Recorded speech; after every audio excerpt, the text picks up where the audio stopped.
Si quieren pueden probar con audio, porque como somos pocos, quizás no se corte el audio, como quieran. Pueden preguntar por audio o por chat.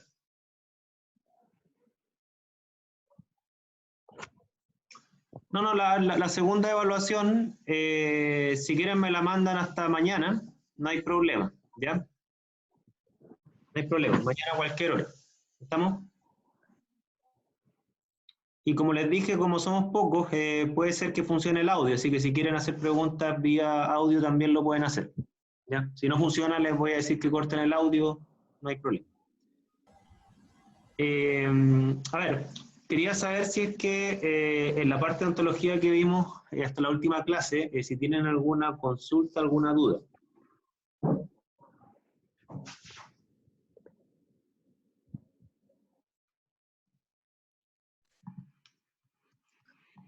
Ya, entonces, ¿tienen alguna consulta, alguna duda? A ver, aquí me hicieron una. ¿No se escucha? ¿Se escucha ahí? Porque estoy tratando de desconectar todo. ¿Se escucha ahí? ¿Aló? ¿Se escucha ahí o no?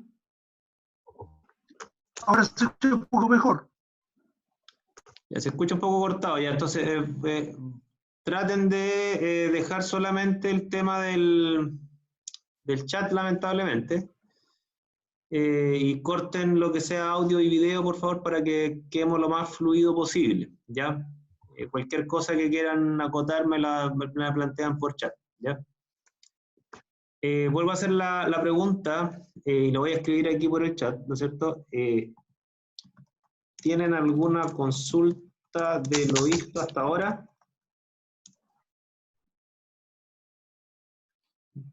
Les recuerdo que hemos visto todo lo que es ontología, ¿no es cierto? Que es lo necesario para entender la parte que quizás comenzamos hoy. Pero no tengo apuro, obviamente, prefiero irme con lentitud para responder las consultas, ¿ya? Sí, yo he intentado ocupar el Meet, pero tiene un problema el Meet, que para grabar la sesión se requiere una especie de autorización de cada uno de ustedes. Entonces, no es tan fácil grabar un video con el Meet, lamentablemente.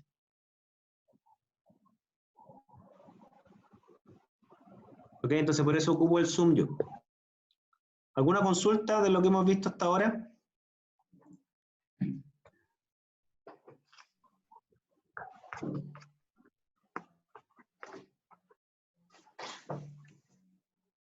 Bien.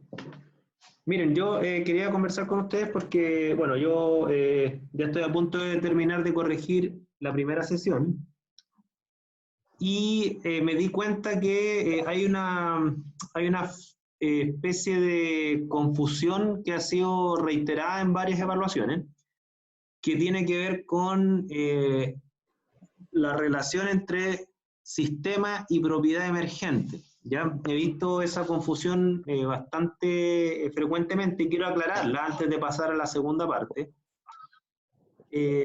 A ver, en primer lugar, yo, bueno, mirando esta diapo que está ahora, que no sé si todos la están viendo, aquí se muestran ejemplos de 4 objetos que están conectados a distintos niveles de la realidad. Por ejemplo, se observa bueno, una representación, obviamente una figura que hace referencia a un átomo, otra que hace referencia a una molécula, otra que hace referencia a una macromolécula, otra que hace referencia ya a un sistema celular biológico, ¿ok? Y dentro de lo que nosotros hemos visto, recuerden, y quizás no he sido muy enfático con esto, recuerden que un objeto se puede entender como objeto como tal, con sus propiedades respectivas, como también se puede entender como un sistema material, es decir, que es un objeto que tiene partes que lo componen, que es lo que se llama su composición, ¿okay? Por ejemplo, el átomo se puede entender como tal y el átomo tiene un volumen, ¿ok? Como también posee una masa. Pero también el átomo está compuesto, su composición, ¿no es cierto?, de varios objetos que al interactuar conforman esa unidad. Por ejemplo, está compuesto de electrones, protones y neutrones. ¿Estamos? Entonces, en la primera evaluación yo les preguntaba a ustedes por las propiedades de un objeto, ¿no es cierto?, como también por las propiedades emergentes de este objeto al interactuar con otros. Entonces, hay un error que yo lo vi bien reiterado, y quizás no me expliqué bien, que ustedes, cuando yo les preguntaba, díganme las propiedades de un átomo, por ejemplo, una respuesta tipo era, su propiedad es que posee protones. O sea, efectivamente, un átomo posee protones. Sin embargo, el protón es parte de su composición. O sea, el poseer un protón no es una propiedad, porque el protón es un objeto, no es una propiedad. Lo que sí es cierto es que el hecho de poseer objetos en su sistema, ¿no es cierto?, le brinda propiedades al átomo. Por ejemplo, su número atómico. ¿Ok? Entonces, claro, el afirmar que el átomo posee protones es cierto, pero el hecho que posea protones no es una propiedad en sí. Los protones le brindan una propiedad. El hecho de que el átomo posea protones le brindan una propiedad como esa propiedad llamada número atómico. Podemos discutir qué tipo de propiedad es esa, si es una propiedad esencial, si es una propiedad media de consenso, como ustedes quieran. Pero no confundan la propiedad del objeto como tal versus las partes que componen el objeto. Otro ejemplo. Nosotros como seres humanos, ¿no es cierto?, poseemos partes que nos componen. Nosotros tenemos un corazón, tenemos un hígado, riñones, etcétera, ¿no es cierto? Entonces, claro, nosotros podríamos decir, nuestro cuerpo posee riñones, sí, efectivamente. Ahora, viene la pregunta, ¿y qué propiedades nos brinda el hecho que nuestro cuerpo posea riñón? Porque el riñón es una cosa, no es una propiedad. Pero obviamente esa cosa, ese objeto, al interactuar con otras partes de nuestro cuerpo, nos da una propiedad como entidad compleja, ¿no es cierto? Yo no soy médico ya, pero me imagino que tiene que ver con la capacidad de filtrar la sangre, no sé, cosas por el estilo. Entonces, es evidente que existe una relación entre el sistema que compone nuestro cuerpo y las propiedades que nuestro cuerpo posee, ¿ya? Pero describir la composición de un objeto no es decir cuáles son sus propiedades. No sé si me explico bien. No sé si me explico Waldo, bien. ¿Sí? Dime, Raúl. mira, quisiera aportar algo parecido con otro ejemplo que al parecer también está señalado por acá. Mira, en el caso de la célula, la mitocondria es un objeto Sí. y que produce la energía necesaria para que la célula funcione. Entonces, y la mitocondria, digamos, dice que fue en los inicios del comienzo de la vida, de la célula, de los niveles celulares, fue fagocitada por otra bacteria, y en el caso cuando se formaron las células de tipo procariotas y eucariotas. Eso es lo que se me ocurre también que podría aportar. Sí, sí, ese es un muy buen ejemplo. Bueno, yo no soy biólogo, pero yo he escuchado que es una teoría que es de una científica que se llama Margulis, no sé cuánto, no recuerdo muy bien. Y claro, y que esa teoría que después obviamente ya fue sometida a prueba, claro, plantea un poco lo que decía Raúl, de que no es lo mismo una célula con mitocondria que sin mitocondria, ¿ya? ¿Desde qué punto de vista? De que no se trata de que uno diga el hecho que la célula posea mitocondria, como dice Raúl, la mitocondria no es una propiedad, la mitocondria es un objeto. Pero lo que sí, dado que una célula posea mitocondria, le genera una propiedad que no tienen las células que no tienen mitocondria, ¿no es cierto? Que me imagino que tiene que ver, ahí me corregirá alguien que sepa biología, ¿no es cierto? Tiene que ver con la capacidad de generar energía al procesar, no sé, azúcares, vayan a saber cosas por el estilo, ¿no es cierto? Entonces, es evidente que existe una relación entre la propiedad de un objeto y los objetos que conforman el sistema de la entidad a la cual nos estamos refiriendo, ¿ya? Porque recuerden, todo objeto puede verse como un objeto total, como una visión holista, ¿no es cierto? Pero también se puede ver como una serie de objetos que al interactuar conforman esta entidad compleja. ¿Ok? Entonces, como recuerdo que tuvimos una discusión, o sea, perdón, no una discusión, digamos, como tuvimos una conversación y una reflexión en la clase pasada, alguien decía que, bueno, por ejemplo, uno podría entender que la propiedad de un objeto también podría verse como la propiedad emergente de los subobjetos que lo componen. Claro, evidentemente, o sea, por ejemplo, la carga, como yo les decía, la carga de un átomo se puede ver como la emergencia de las propiedades, la emergencia de las interacciones de los objetos que componen el átomo. Sí, sí, se puede ver de esos dos puntos de vista. Yo les dije a ustedes en la clase pasada que las únicas entidades de la naturaleza a los cuales los físicos se refieren como entidades elementales, es decir, que no poseen sistemas ni subestructuras identificables, son los fotones y los electrones. Ya, o sea, por ejemplo, decir que el electrón tiene carga negativa es una propiedad. Ahora, no hay forma, hasta donde yo sé, si hay alguien que lo sabe, por favor me corrige, no hay forma de entender cómo emerge la carga del electrón a partir de los constituyentes que este tiene, porque hasta donde sé no tiene constituyente. Es una partícula elemental. No sé si queda más clara eso, porque fue una confusión que la vi de forma reiterada en la primera evaluación. Pero Waldo, y lo otro tiene que ver con la idea de reduccionismo que se explicó en la clase pasada, que la manera como tú la has explicado puede quedar más claro y no llegar a confusión.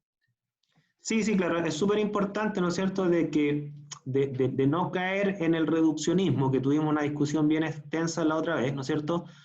No se trata de afirmar, por ejemplo, en esta figura, que una molécula es un conjunto de átomos. ¿Por qué no se puede decir eso, ¿no es cierto?, que eso sería reduccionista?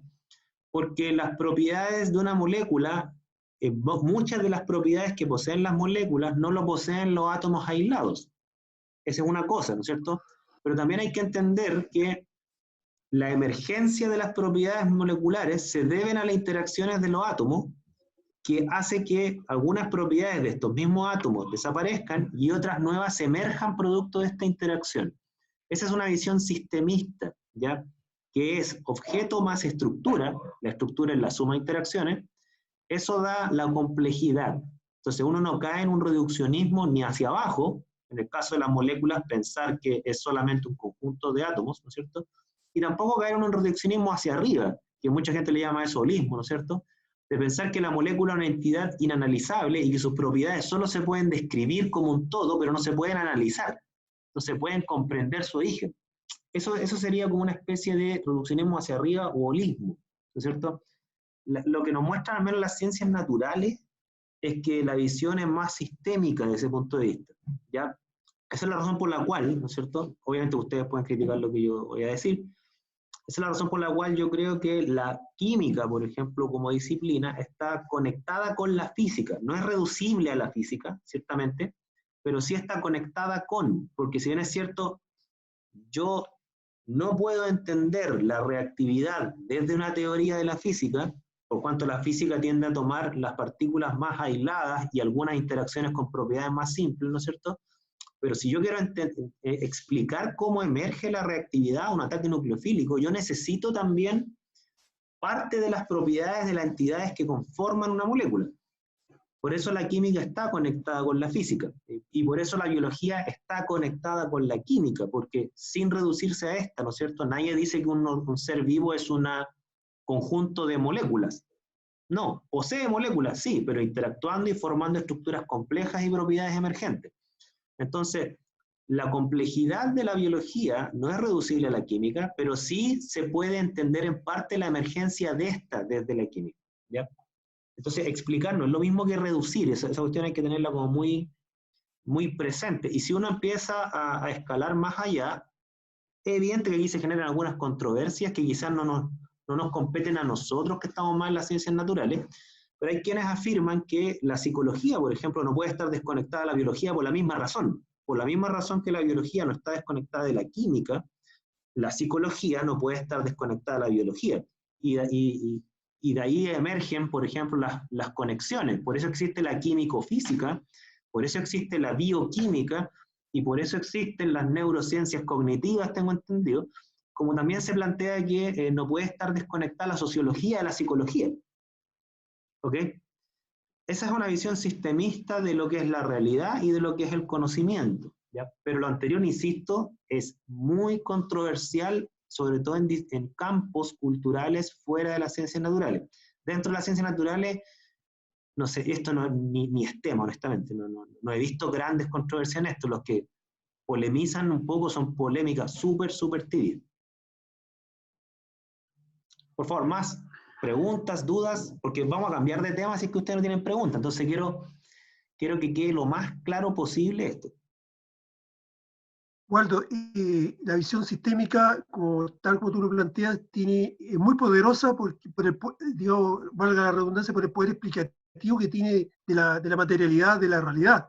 Y cosas que, respetando mucho otro enfoque, no lo hacen sencillamente.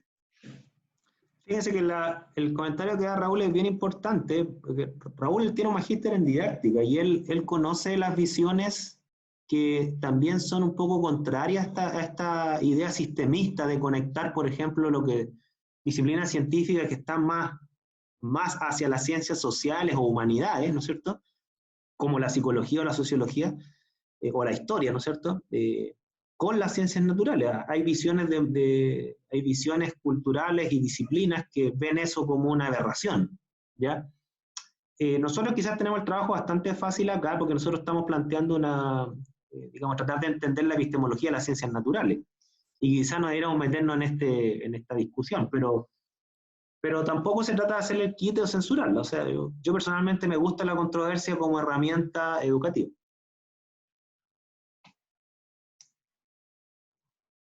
Dudas, consultas, por chat, por audio, como quieran.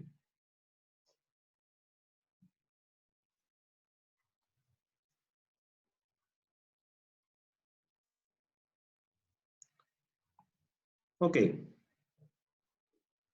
Bien, si no hay preguntas, entonces vamos a avanzar. Con esto vamos a terminar el bloque de ontología. Yo voy a dar el paso a la siguiente parte, ¿no es cierto? Yo voy a poner unas primeras diapos iniciales con las cuales partimos, que es esta, ¿ya? Nosotros, ¿por qué vimos ontología o una visión de lo que es la naturaleza? Porque si queremos entender el conocimiento científico, que estaría en el triángulo azul, ¿no es cierto? Hay que entender qué es el conocimiento científico natural o del mundo natural, que es lo que nos compete, o del mundo en general, si que quieren verlo como uno solo, y no separarlo entre natural y social, ¿ya? Pues bien, gran parte de la naturaleza del conocimiento científico, ¿ok?, se debe a cómo es el mundo, ¿ya? Y nosotros, ¿qué es lo que tratamos de mostrarle a ustedes? Que lo que entendemos por mundo hoy en día, ¿no es cierto?, es un sistema material que tiene varios niveles, algunos son observables o fenoménicos y otros no, que todos estos niveles tienen algunas conexiones que trascienden los propios niveles donde se manifiestan algunos fenómenos o algunas propiedades, por lo tanto la realidad es sistémica, ¿no es cierto? Y que esta realidad es cambiante. Esas son como las cosas más fundamentales. Y el concepto de materialidad, bueno, tiene varias connotaciones, ¿no es cierto? Pero yo simplemente quería cerrar con la parte de la materialidad, haciendo ver que las visiones de lo que es los objetos materiales o la realidad material hoy en día, le asignan como materialidad a los objetos que poseen la propiedad de cambiar y que por lo tanto poseen energía. Esa es la única propiedad que es, digamos, universal, lo que plantean varias propuestas filosóficas, ¿ya? Por lo tanto, esta definición de que objeto material o materia es todo lo que posee masa o volumen, maduró bastante, sobre todo después de las teorías de la radiación electromagnética, y hoy en día se le llama que todo objeto es material en la medida en que porta energía y cambia. Ya, Franco hace una pregunta bien interesante, dice, ¿qué se entiende por realidad? ¿El conjunto de objetos reales o al estado actual de los objetos? O sea, las dos cosas, Franco, no son dicotómicas, ¿ya? Porque si uno, digamos, analiza los conceptos ontológicos que hemos visto hasta ahora, se entiende que la realidad en estos momentos, ¿no es cierto?, es un sistema de objetos materiales, pero son sistemas que además están interconectados entre sí en varios niveles de la realidad, ¿no es cierto? El macrosistema sería el universo completo, claro, y en este contexto, dado que la realidad es cambiante, existen solo espacios temporales cortos, ¿no es cierto?, en donde ciertas propiedades se manifiestan y definen un objeto en el tiempo, que es lo que llamamos estado. Son estados porque son temporales, no son eternos, ¿no es cierto? Y por lo tanto, ¿se presentan algunos estados de los objetos, ¿no es cierto? Sí, ¿ok? Algunos objetos se presentan en ciertos estados, por ejemplo, el océano en estos momentos se presenta en estado líquido, pero en escalas universales no fue líquido, podría haber estado en estado gaseoso en su momento o no existir literalmente. Por lo tanto, la realidad se entiende como un sistema de objetos materiales, ¿no es cierto?, que presentan ciertos estados y procesos de cambio, y la propiedad que le brinda esa capacidad de cambiar, ¿no es cierto?, es la energía, que es la única propiedad universal que define lo que es material versus lo que no lo es, en el fondo. Por ejemplo, si tú creyeras en una existencia, una realidad inmaterial, a la cual trasciende el alma, por ejemplo, si tú tuvieras una creencia religiosa, se entiende que esa alma es inmutable y por lo tanto no es material, no cambia en el tiempo.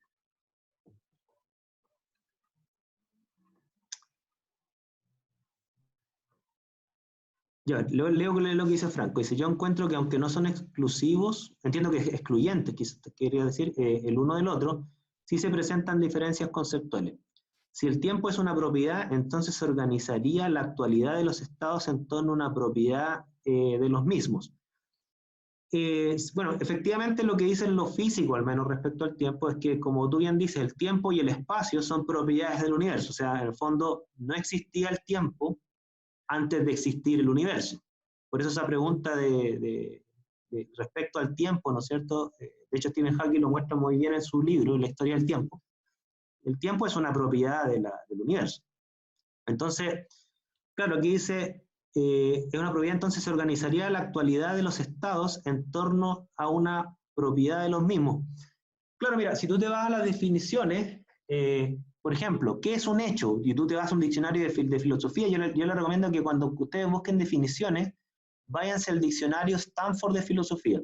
Y si ustedes buscan la definición de hecho, tiene varias definiciones, pero una de las que se utiliza más en ciencias es el estado de las cosas en el mundo. ¿Ok? Entonces, claro, si uno empieza a ver, ¿no es cierto? Claro, el estado de las cosas del mundo es el estado de las cosas en el mundo ahora. ¿Ok? Por ejemplo, es un hecho que estamos conversando ahora, en este tiempo. Eso va a dejar de ser un hecho de la realidad, ¿no es cierto?, en 2 horas más. Por lo tanto, yo comparto con lo que dices tú, Franco, de que lo que se entiende por estado está intrínsecamente conectado con lo que es la propiedad del tiempo. Lo que sí, recuerden, o si no lo sabían, les informo, ¿no es cierto?, hay que entender que el tiempo, la concepción de tiempo, cambió harto desde la teoría de la relatividad, ¿ya? Antes existía la concepción de tiempo universal, Franco, que todos vivíamos bajo el mismo tiempo, ¿ok? Pero desde la teoría de la relatividad se dieron cuenta que existe también el tiempo propio. O sea, no todos los relojes, por así decirlo, ¿no es cierto? No todos los tiempos pasan por igual para todos los objetos. Y eso fue uno de los triunfos más grandes de la teoría de la relatividad. Darse cuenta que para ustedes pueden pasar 1 hora y para mí a lo mejor pueden pasar menos o más tiempo dependiendo de mi velocidad y mi aceleración. Entonces, ese tema del tiempo le doy solamente un tema, un pequeño matiz que es como lo que tú lo estás planteando. Aquí dice, a ver, en cambio si se define como el conjunto, no se especifican dimensiones que existen dentro del mismo conjunto. La definición del estado de las cosas es propia de la lógica sentencial hasta donde yo sé, o sea, mira, estamos hablando del estado de las cosas materiales, ¿ya? Por lo tanto, no estamos hablando de una definición de estado que abarque las ciencias formales, ¿ya? Eso también quiero ser bien claro con eso, ¿ya? Yo estoy de acuerdo contigo hasta donde la física me lo permite, ¿no es cierto? Que el concepto de estado está ligado al tema del tiempo, pero yo pongo, y repito esta palabra, el tiempo newtoniano no es exactamente el tiempo como ya se ha demostrado que es hoy en día. No existe un tiempo universal para todos los objetos del mundo, ¿ya? El tiempo tiene una característica sumamente relacional y los relojes literalmente se nos pueden desincronizar, pero vale la acotación, vale la acotación, ¿ya? O sea, la realidad como es hoy, la realidad material como es hoy, es cambiante. Por lo tanto, cuando uno dice la realidad referido al estado de las cosas, es el estado de las cosas y con esos estados, el estado de las cosas ahora. Eso puede cambiar, ¿ya? Y eso tiene una connotación sumamente profunda cuando veamos el concepto de verdad. ¿Ya? Cuando veamos el concepto de verdad, vamos a ver que la verdad depende del estado de las cosas. Por lo tanto, lo que es verdadero hoy no necesariamente es verdadero mañana. También hay que tener presente eso. No sé si respondo con eso a tu pregunta, Franco, porque estoy tratando de entenderla. Pueden existir múltiples realidades. Mira, yo creo que pueden existir múltiples estados del mundo, pero no creo que existan múltiples realidades bajo esta definición filosófica, ¿no es cierto? Porque, mira, una vez un profesor me lo explicó de la siguiente forma, voy a tratar de parafraseártelo de la mejor forma que lo entendí. Él dijo, mira, imagínate tú que la mayoría de la gente conoce las tres ejes tradicionales espaciales, X, Y, Z, ¿no es cierto? Y nosotros podemos decir que nos movemos en torno a un espacio tridimensional X, Y y Z. Por lo tanto, la posición, ¿no es cierto?, es una propiedad. ¿Ok? Ahora, el hecho de que tengamos posiciones diferentes no quiere decir que tenemos realidades diferentes. ¿Ok? Y este profesor me dijo la otra vez, ahora imagínate el tiempo como una cuarta dimensión. Nosotros tenemos posiciones espaciales, pero también tenemos posiciones temporales. Por lo tanto, el hecho de que nuestros relojes no pasen al mismo tiempo no quiere decir que estamos en distintas realidades. ¿Ok? Quiere decir que nuestras propiedades dentro de la realidad no tienen las mismas magnitudes. No es nada más que eso. Así me lo explicó como analógicamente, ¿ya? Porque este profesor es un profesor de termodinámica y hay una relación entre el tiempo y la entropía. Entonces él me lo explicaba muy bien desde ese punto de vista. Pero obviamente que esto es tema de debate, ¿eh?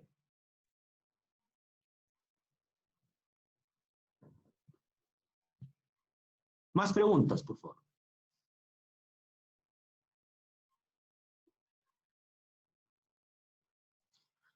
De todas formas, me pueden seguir haciendo preguntas por el chat o por correo, como ustedes quieran, ¿ya? Fíjense, esta visión de mundo que acabamos de ver, que obviamente que tiene matices, tiene controversias, si ustedes buscan marcos teóricos diferentes van a encontrar algunos matices en lo que hemos conversado acá. Pero el hecho es que lo que sí no hay gran discusión, al menos en ciencias naturales, es que el mundo tiene varios niveles de la realidad, que esa realidad es cambiante, ¿no es cierto? Y que los procesos que ocurren a lo largo del tiempo, ¿no es cierto?, son procesos que incluso atraviesan varios de estos niveles de la realidad. Y el conocimiento, ¿no es cierto?, debiese ser más o menos representar estas características del mundo, ¿ya? Y al respecto, ¿no es cierto?, voy a mostrarles una figura, acá. Al respecto, cuando se habla de conocimiento en general, hay como varias formas de clasificarlo. Yo antes de hablar de una clasificación de lo que es conocimiento científico versus conocimiento no científico, yo primero voy a tratar de aproximarlos a lo que se entiende por distintos tipos de afirmaciones que hay referidas al mundo, ¿ya? Una cosa es el mundo y otra cosa es cómo nos referimos al mundo, ¿ya? Eso es lo que vamos a ver a continuación.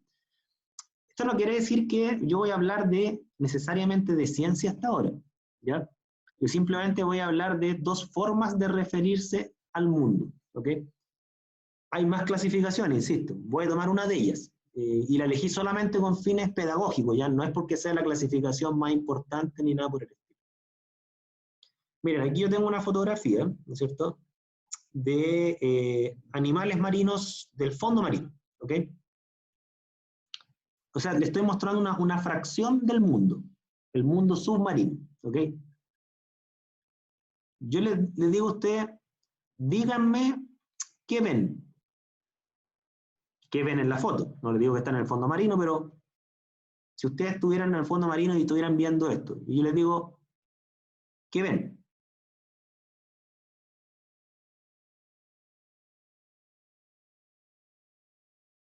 Escriban, ¿qué ven?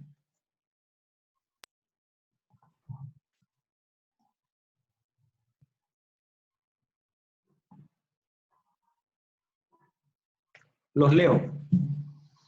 No han escrito nada. ¿Qué ven? Esto no es una pregunta tramposa, es simplemente ¿qué ven? No hay ni una trampa detrás, no hay nada secreto. ¿Qué ven? Animales marinos. ¿De qué tipo? A ver, descríbanmelo. Yo no le estoy preguntando el nombre, ni la especie, ni nada. Le estoy diciendo, díganme qué ven. Animales marinos, listo. Denme más detalles.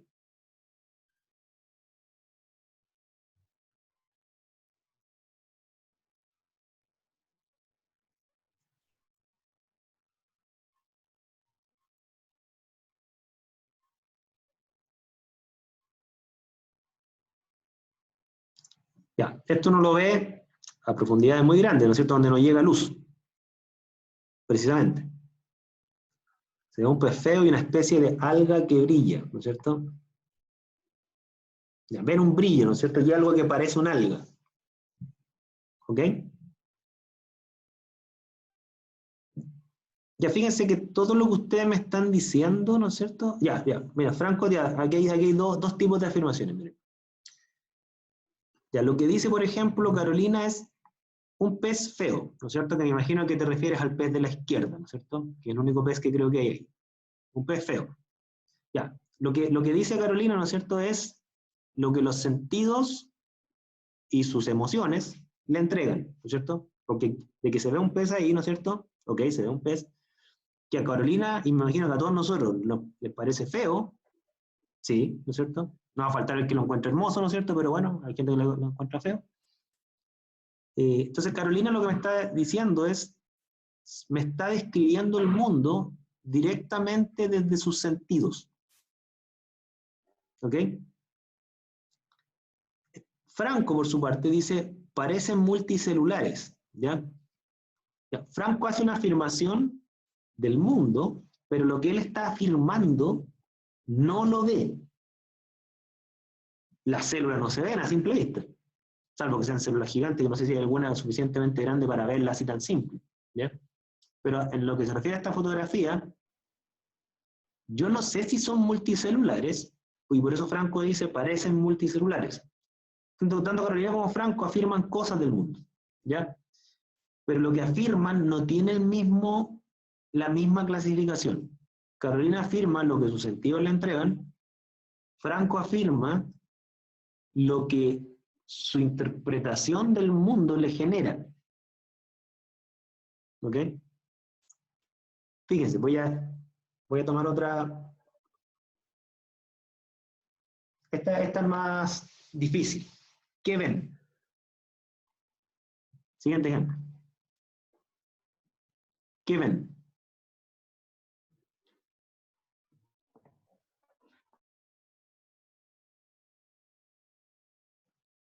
Lándense, no. No hay respuesta buena o mala. Quiero simplemente que me digan qué ven. Javiera dice, veo un robo. ¿Ok? ¿Quién más?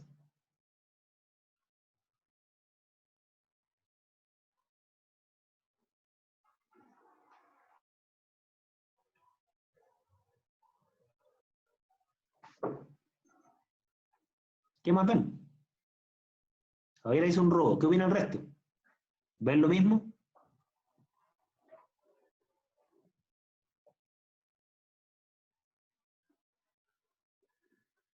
Wilson dice, alguien dejando su bolso en el auto. Javier dice, alguien que olvidó su bolso en el auto. Y volvió a buscarlo.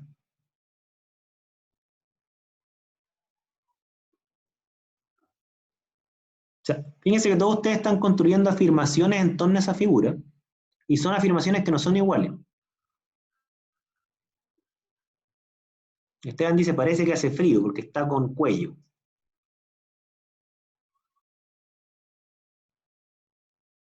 ¿Ok?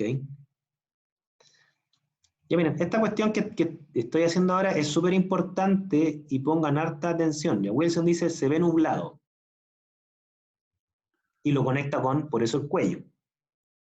Javier lo conecta con el cuello.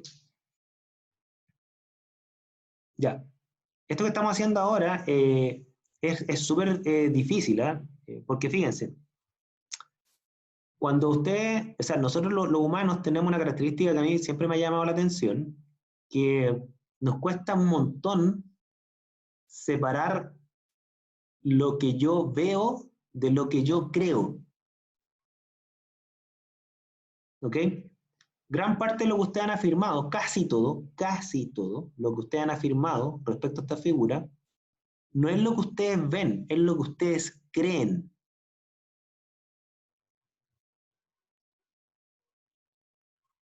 ¿Qué les parece? A ver, ¿están de acuerdo o no?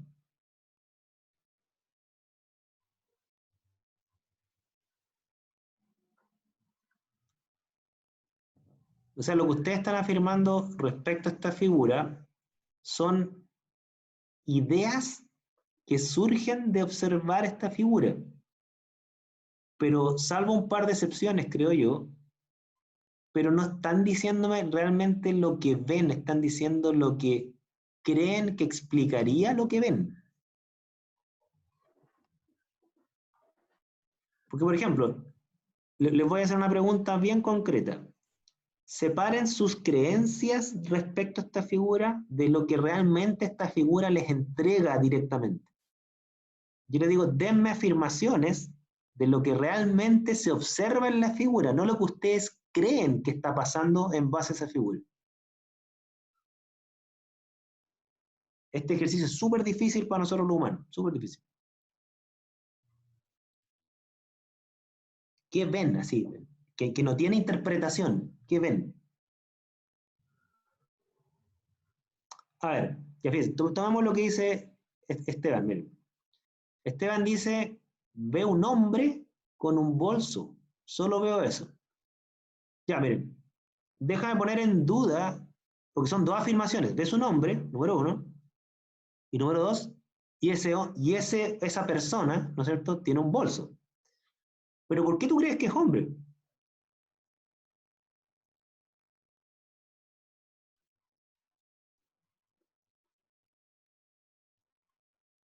Porque hasta eso yo podría afirmar que tú lo crees, porque yo realmente no sé si esta persona que está ahí,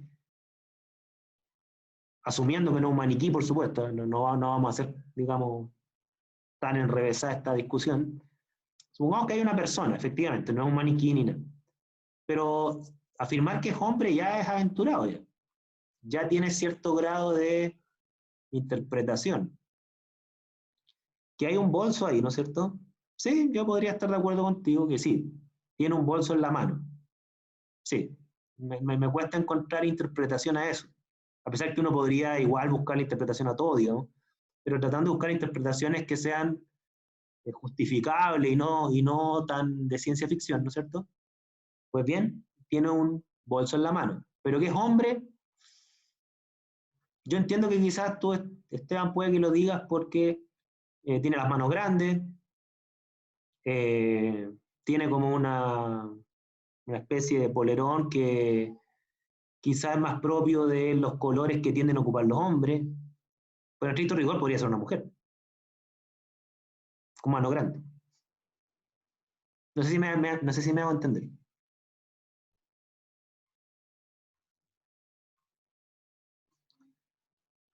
Fíjense, cuando Esteban dice parece que hace frío, claro, el decir parece que hace frío es bien prudente, porque uno, ¿qué es lo que puede decir? Yo no sé si hace frío. Yo interpreto que, dado que veo el cielo nublado y que esta persona tiene tapada la cara, yo creo, no es lo que yo creo que hace frío. O sea, es una idea, no es un dato. A ver, ¿qué les parece lo que acabo de decir? sea, asumiendo que esto es una foto real y que no es un montaje, ¿no es cierto? ¿Qué es lo que uno puede decir de esta foto? Directamente, ¿no es cierto? Que hay una persona que tiene un bolso en la mano. Que ese bolso, ya sea que lo estaba dejando o lo estaba retirando de ahí, ¿no es cierto? Estaba en el asiento del pasajero, ya uno podría interpretar, o sea, como decir, ya eso más o menos se nos da más o menos de forma directa, ¿ya? Aunque uno podría pensar, ¿y cómo sabes tú que viene del asiento del pasajero? A lo mejor pillaste a destiempo esa foto y esta persona lo sacó del asiento del piloto y se tuvo que hacer toda una contorsión enorme para llegar hasta esa ventana, no lo sé, ¿ya? Tiene el freno de mano puesto, buena observación, ¿ya? Eso podríamos decir que lo observo, ¿no es cierto? No tiene muchas interpretaciones. ¿Qué es hombre? ¿Que hace frío? ¿Que está robando? ¿O que se le olvidó? Todo eso, ¿no es cierto? Todo eso son ideas de ustedes. Explicaciones. Todas las explicaciones son ideas. Un conjunto de ideas para explicar un hecho, ¿no es cierto? Pero se fijan que cuesta separar lo que mis sentidos me dicen o me dan, me entregan, ¿no es cierto?, directamente, versus las ideas que yo propongo para explicar algo. Y uno como ser humano tiene que hacer las dos cosas a la vez, de forma indistinta. ¿Me siguen hasta ahí o no?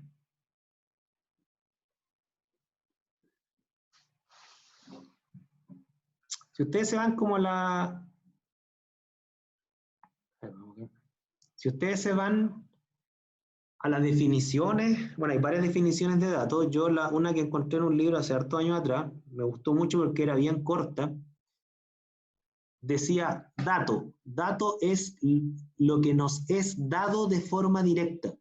Esa era como una definición súper incompleta, pero era corta y comprensible, ¿ya? Lo que planteaba era toda afirmación que se construye desde lo que nos es dado de forma directa, ¿no es cierto? Y lo que nos es dado de forma directa, en el pasado se interpretaba que esa forma directa eran nuestros sentidos. Esos son datos. O sea, tanto datos como ideas, ¿no es cierto? Son afirmaciones. En el contexto del conocimiento, son afirmaciones respecto del mundo, referidas al mundo. Pero las de la primera categoría, datos, es lo que yo puedo afirmar desde lo que mis sentidos me entregan de forma directa, ¿no es cierto?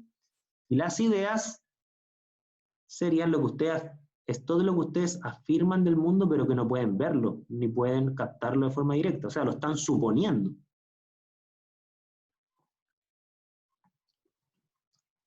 A ver, piénsenlo, por favor, piénsenlo, porque les tengo un desafío mayor. Piénsenlo y háganme preguntas.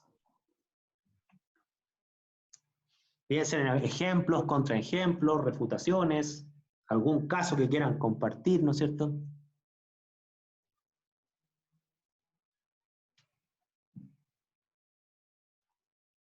No puedo creer que no tengan dudas, honestamente.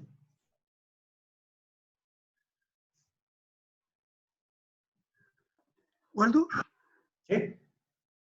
mira, de acuerdo a lo que se está conversando, a lo que tú planteas, y habría que como tal vez hacer una distinción entre un acontecimiento, un hecho que ocurre en la realidad desde interpretarlo desde la subjetividad o bien desde asumirlo desde la objetividad para decir que algo ocurre y que es tal lo que realmente está y lo que sucedió. A ver, lo que plantea Raúl antes de responder a Franco, ¿no es cierto? Tiene una complejidad que yo hasta el momento, yo le voy a hacer el quite. Quiero ser súper honesto con ustedes. Le voy a hacer el quite porque la vamos a ver después, no porque la voy a evitar, ¿ya? Pero me gusta ir construyendo este tema de a poco. Cuando yo afirmo algo desde mis sentidos de forma directa, que uno lo podría interpretar como dato, claro, se tiende a pensar que es, número uno, más objetivo que una interpretación, pero eso yo lo voy a poner en duda por ahora, ¿no es cierto? Porque también uno podría pensar, y de hecho así se afirma desde varias propuestas, que los sentidos también nos engañan, ¿ok? Y, por lo tanto, afirmar que cualquier afirmación que sea de la categoría de dato es necesariamente más objetiva o verdadera, puede que sea cierto en la mayoría de las veces, pero también uno se puede encontrar excepciones, por ejemplo, en las alucinaciones. Yo digo que veo algo y no existe, ¿no es cierto? Pero fíjense que por ahora, para lo que estamos viendo hasta ahora, el tema de si lo que afirmo no es cierto o falso, sea dato o idea, lo voy a dejar entre paréntesis. Ya después vamos a ver el tema de los criterios de verdad, ¿ok? Yo lo que quiero que ustedes sepan distinguir hasta ahora es cuál es la diferencia entre un dato y una idea. Independiente si este dato o esta idea son ciertas o falsas o confiables o representativos o no. ¿Ya? Eso lo vamos a tocar más adelante. ¿Ya? Vale el punto, lo vamos a ver, pero si lo incluyo ahora en este momento, se va a complejizar el aprendizaje, creo yo. ¿Ya? Franco dice, la definición no explicita cómo se entrega la información. Claro, ya Franco se dio cuenta de una cosa que es bien importante. Antiguamente se hablaba de que los datos nos lo aportan los sentidos. Ya, por lo tanto, antiguamente sí se refería o se explicaba o se explicitaba que se refería a que la forma de entregar esta información a través de los sentidos, o la forma de decodificar esta información era a través de los sentidos. Y obviamente un proceso cerebral. Sin embargo, con el nacimiento de la ciencia moderna y de la instrumentación, el tema de los sentidos quedó demasiado estrecho. Y hoy en día se le considera dato, por ejemplo, que ustedes vayan al océano, sumerjan un pHímetro y que el pHímetro les diga el pH es 8, ¿no es cierto? Ese también es considerado un dato, y no es un dato que le aporta los sentidos, es un dato que le aporta un instrumento. Por eso no se explicita, Franco, la forma como se entrega la información. Hasta donde yo considero, esto es una opinión meramente personal, yo considero que hay dos formas de entregar, digamos, esta información para afirmar cosas de tipo dato o idea. Son los sentidos o los instrumentos de medición. Quizás mi formación en química analítica me tiene un poco sesgado en este punto, pero yo incluyo los instrumentos en este tema. ¿Ya? Pero insisto, es una opinión personal y criticable. O sea, cuando ustedes tienen... Ya, mira, voy a abordar la otra pregunta que me hace Franco. Miren, antes de abordar esa pregunta, por ejemplo, cuando ustedes tienen una sensación de estar afiebrados, ¿no es cierto? Afirmar, siento que tengo fiebre, para ustedes es un dato, porque ustedes lo sienten, está basado en sus sentidos. Independiente de si eso es cierto o falso, a lo mejor ustedes están alucinando. Luego, si yo voy y con un termómetro registro su temperatura y la temperatura dice 38 grados, eso también es un dato. Independiente que no represente, ¿no es cierto?, su temperatura real, independiente que no provenga de su sentido, viene de un instrumento. ¿Ya? Ahora, vámonos al tema de lo que plantea Franco, que es el lenguaje. Miren, y aquí hay un tema que no es menor, porque yo dentro de lo que he averiguado no hay como consensos muy grandes en filosofía. Siempre cuando uno entra en esta discusión, aparece un tercer término. Siempre cuando uno habla de datos, aparece el término información. ¿Ok? Y si ustedes se van a la definición de lo que es información en ciencia, yo no he encontrado una definición general de información. Hay una definición general de qué se entiende por información en periodismo, qué se entiende por información en biología, qué se entiende por información en lingüística, ¿no es cierto? No hay como una definición general, ¿ya? Ahora, a través del lenguaje, esta es mi opinión, Franco, tú puedes transmitir, ¿no es cierto? Como tú bien dices, tanto datos como ideas. ¿Ok? Pero esa es la forma de transferencia del conocimiento, ¿ya? Fíjate que a mí la definición de información que más me gusta, ¿no es cierto?, es la información son los registros materiales del conocimiento. Por lo tanto, para transformar la información en conocimiento, llámese datos o ideas, ¿no es cierto?, hay que codificarlo y luego decodificarlo. Entonces, claro, para mí el lenguaje necesita una codificación y una decodificación para transmitir ese conocimiento. Pero esa es una definición dentro de las muchas que he leído, que la encontré en un paper, la tengo por ahí en el computador, que es la que más me hace sentido en cómo trabaja la ciencia. No estoy absolutamente en posición cómoda de lo que acabo de decir, en el sentido que lo puedo defender ante una comisión de tesis, no, para nada, para nada. Es la definición que la encuentro más, digamos, más coherencia en lo que tenga que ver las ciencias naturales. Porque tú podrías transmitir conocimiento no a través del lenguaje, ¿ok? Tú podrías transmitir conocimiento, ¿no es cierto?, a través de un pendrive. Claro, si tú consideras lo que es la codificación binaria como lenguaje, bueno, también sería lenguaje, sí, estaríamos en el mismo caso. No sé si respondo la pregunta.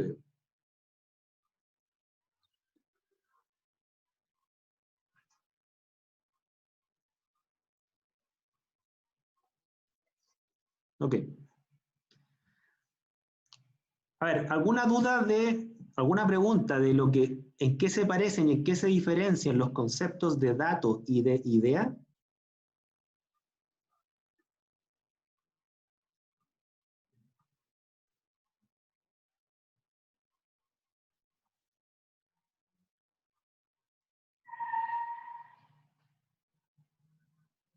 Entonces, ya, si encontramos las similitudes o en qué se parecen datos e ideas, ¿no es cierto? Ambos forman parte de la misma familia, la familia de afirmaciones.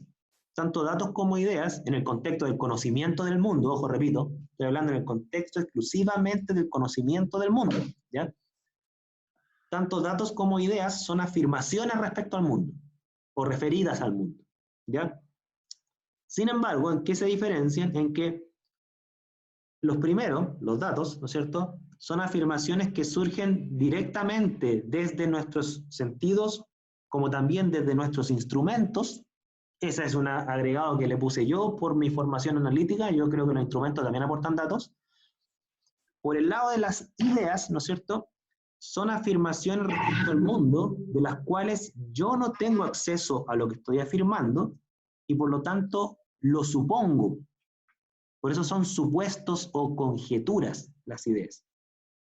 ¿Ok? Entonces, cuando afirmo algo que no veo ni mido de forma directa respecto al mundo, es una idea, y como toda idea, es un supuesto del mundo. Y como todo supuesto respecto al mundo, puede ser verdadero o falso, o medianamente verdadero. Ahora, eso no quiere decir que los datos son infalibles, ¿eh? Un dato puede estar sesgado. Por lo tanto, este criterio de verdad o falsedad o confiabilidad también es aplicable a los datos. ¿Ya? Porque yo siempre que explico esto, el error, la concepción que más se arraiga, que es una concepción errada, es que los datos entonces son infalibles. No, no hay nada infalible en el conocimiento.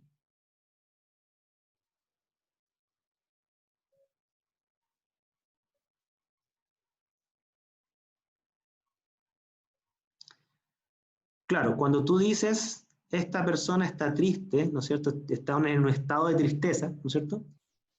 Eh, para ti es una idea. Solo la persona a la cual te refieres podría afirmar lo mismo a nivel de dato, porque su estado de ánimo le es accesible a través de sus sentidos, me imagino. O sea, solamente la persona sabe si está triste realmente o no y podrá afirmarlo directamente. Sí, estoy triste porque lo siento directamente. ¿Ya? Para ti es un supuesto. Es una idea.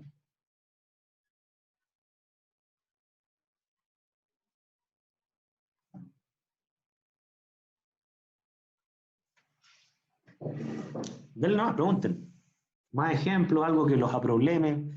Traten de llevar lo que yo les digo a casos que ustedes hayan vivido, ¿no es cierto?, que les generen lo que llaman los pedagogos el conflicto cognitivo, ¿ya? Yo quiero generar en ustedes un conflicto cognitivo, literalmente.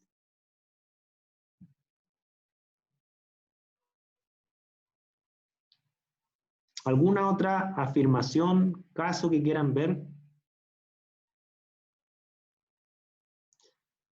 A ver, si me entendieron, les voy a hacer una pregunta que siempre le hacía a mi profesor de epistemología y que yo la encontraba muy buena. Denme 3 ideas que rigen su vida.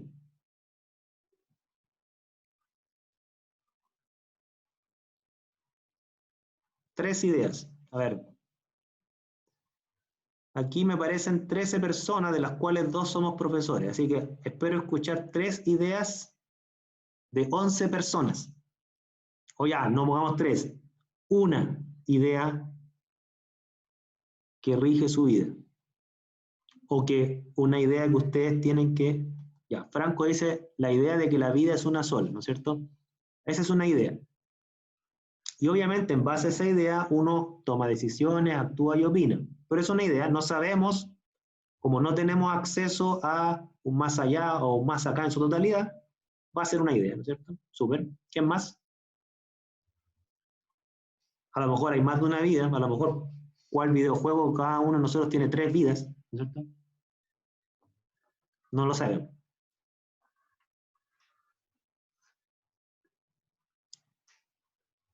El resto. Las secuelas nunca son buenas. Eso es mentira, Franco. En Terminator 2 es mejor que la 1.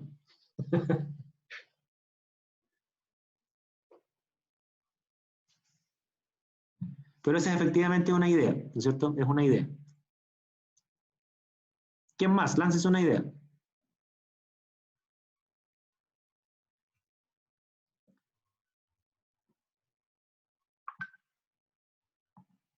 Lánzese una idea, ¿eh?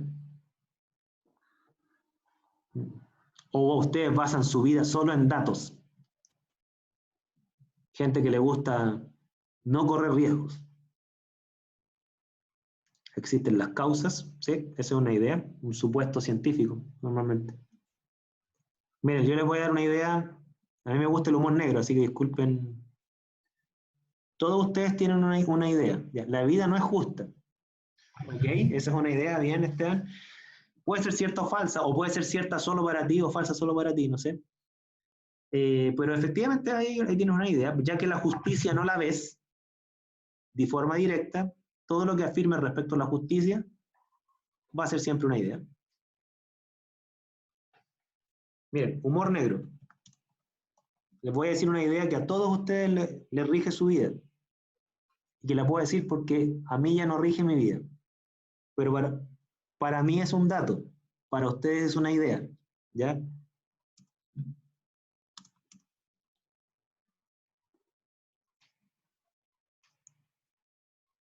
Me voy a titular.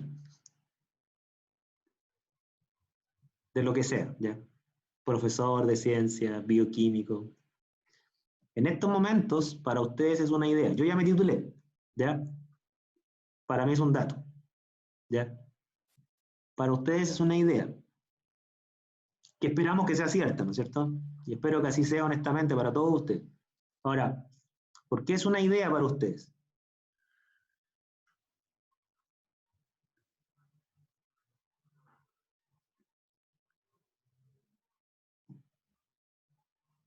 ¿Por qué no es un dato?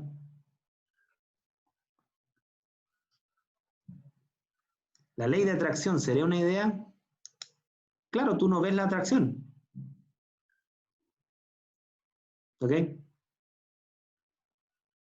Tú no la ves de forma directa, no la puedes medir de forma directa, por lo tanto es una idea. Lleven estos casos bien limítrofes, ¿eh? Cuando yo les digo a ustedes me voy a titular, es una idea para ustedes, es por una razón bien simple. Ustedes no ven el futuro. El futuro no les es dado en este momento. Por lo tanto, va a ser una idea hasta que se llegue a ese punto, ¿ya? A ver, Wilson dice ser amable, es que son dos afirmaciones que tienen dos interpretaciones, Wilson, tendrías que aclararla. Una cosa es decir, yo soy amable, y mis actitudes frente a la vida o mis emociones para mí son un dato, ¿no es cierto? Distinto es que tú le preguntes a alguien si eres amable o tú afirmes de otra persona que es amable. Si tú afirmas de otra persona que es amable, es una idea. Independiente si sea cierto o falsa, no estamos discutiendo eso, es una idea. ¿Ya?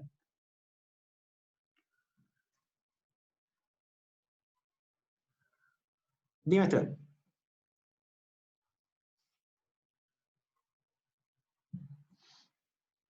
¿Cuál es tu pregunta?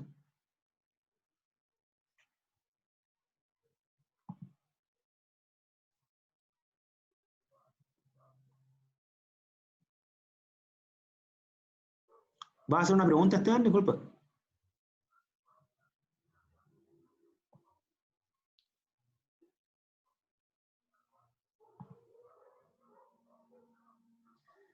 Podríamos decir que la mayor parte de la realidad, ya, entiendo a lo que te refieres, o sea, la mayor parte de lo que afirmamos respecto de la realidad son ideas, no datos. ¿Por qué? Porque la mayor parte de la realidad no tenemos acceso directo a ella. Por lo tanto, tienes razón. Y eso es chocante, ¿ya?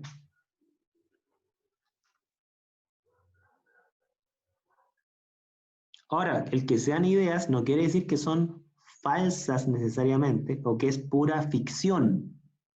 ¿Ya? Vamos a ver un poco después qué rol cumple la ficción en esto.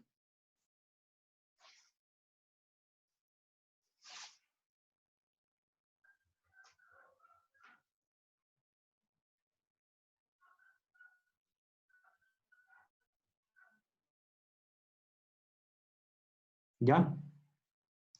Entonces tú tienes razón, Esteban, respecto a ese punto. Por ejemplo, miren, la afirmación que, la, que su computador está constituido de polímeros, ¿no es cierto? Entiéndase plástico como moléculas poliméricas, ¿no es cierto? Esa es una idea, no es un dato.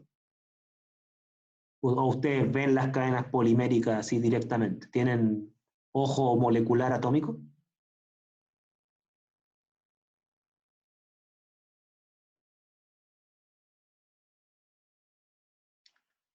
Cuando yo les digo a ustedes, eh, la materia está constituida de átomos y moléculas, ¿es una idea o un dato? Piénsenlo.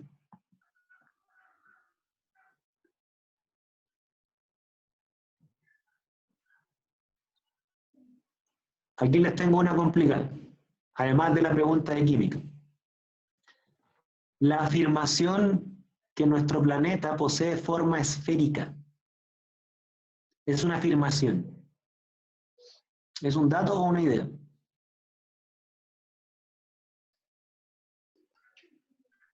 Juéguensela.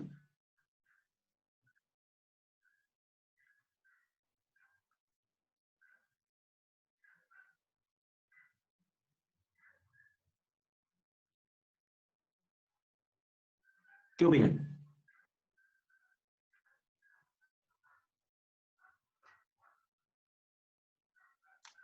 ¿Qué opinan? ¿Qué dicen? La afirmación, nuestro planeta posee forma esférica. ¿Es un dato o una idea? Porque antiguamente, muy antiguamente, antes de los griegos, yo creo, se afirmaba que era plana, ¿no? Ya los griegos ya empezaron a afirmar ya que era esférica.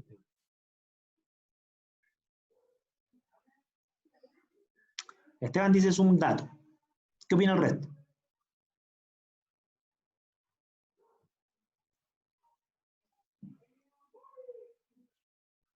¿Qué opina el resto? Dato también dice Daniel.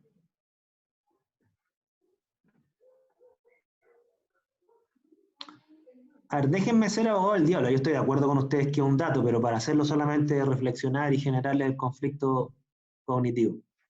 ¿Lo han visto? ¿Lo han medido? ¿Por qué dicen que es un dato? ¿Quién de ustedes ha visto la esfericidad del planeta?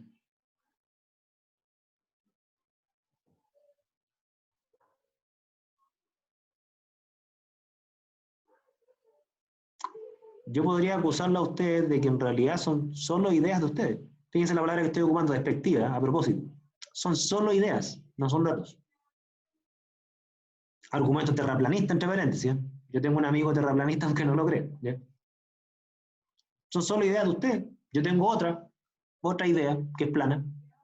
Ni ustedes ni yo hemos visto la totalidad del planeta como para poder decir que son datos.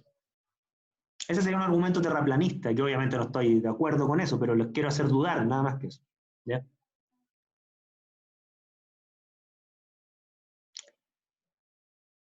No les voy a dar la respuesta a esto, ¿ya? Quiero que piensen este tema, ¿ya? El afirmar que nuestro mundo material está constituido mayormente por átomos y moléculas puede ser tan conflictivo para efectos de esta clasificación como afirmar que el planeta posee forma esférica. Ninguno de nosotros, voy a decir una mentira, pero era verdad hasta el año 2011, ¿ya? Ninguno... Ya, con eso terminamos, disculpen que me caí. Como les decía, ninguno de nosotros ha visto un átomo o una molécula. Y esta fotografía que está acá, ¿no es cierto? Yo les podría decir, argumento terraplanista, es un invento de la NASA, ¿ya? Una teoría conspirativa para defender una afirmación increíble, ¿ya? Entonces, piensa en este tema, ¿ya? Afirmaciones tan arraigadas en la ciencia que nadie duda de su veracidad, ¿no es cierto? Que dentro de la ciencia, obviamente, que nuestro planeta posee forma esférica o que está constituida la gran parte de la materia por átomos y moléculas, partículas de tamaño de Armstrong, ¿no es cierto? Mucha gente dentro de la misma ciencia la tomaría como datos irrefutables, ¿no es cierto? Sin embargo, en esta clasificación yo lo estoy desafiando, le estoy diciendo son ideas, no son datos.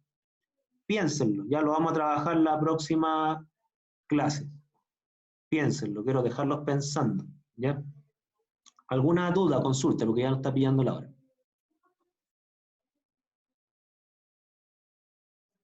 ¿Duda? ¿Consulta?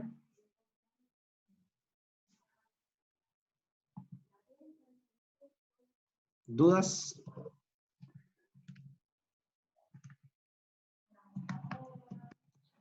¿Alguna duda? ¿Consulta?